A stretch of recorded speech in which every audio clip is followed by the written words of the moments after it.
Many of you have been writing to me saying, David, you haven't addressed the fact that J.D. Vance wears what is traditionally considered women's makeup. You're right. I haven't talked about that. I'm going to address it a little bit later in the show, but I don't really care about that. I don't care about the fact that J.D. Vance wears what is traditionally considered women's makeup. I care about the fact that he says horrible and depraved things. And J.D. Vance got up on the stage in Atlanta, Georgia, meant to introduce Donald Trump.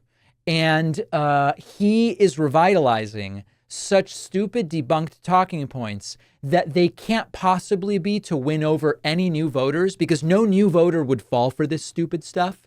He's bringing up talking points that are really red meat for the base, including that Kamala Harris wants to take away your gas stoves and your beef, your red meat.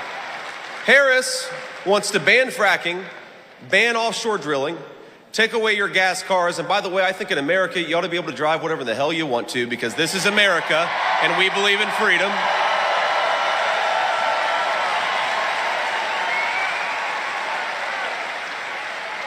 She wants to take away your gas stoves. She even wants to take away your ability to eat red meat.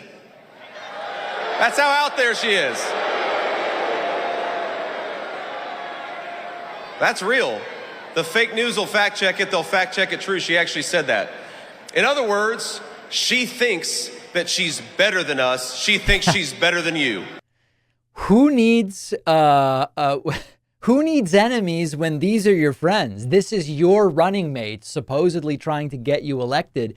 And the message about the gas stoves and the red meat is entirely for the base.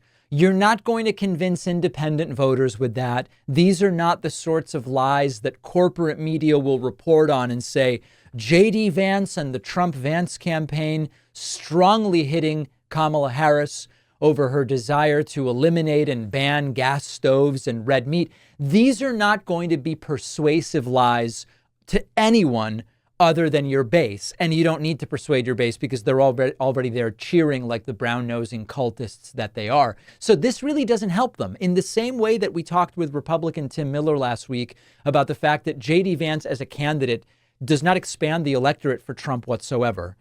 Talking about this crap also does not help bring any new voters in. J.D. Vance talking about loyalty, and anytime Trumpism talks about loyalty, it's always this caricature of loyalty that effectively means I become a doormat for you to walk all over, suspend all critical thinking and values, and do whatever the hell you tell me. Loyalty is taking a bullet for this country, something Donald J. Trump did. Kamala Harris, if you want to see the face of disloyalty, look in the damn mirror. Right.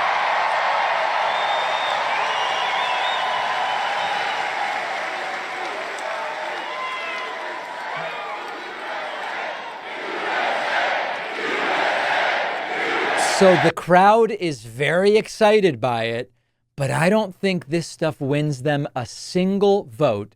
And then finally, JD pulling out they tried to kill him. They tried to kill him. At that, so they tried to impeach him.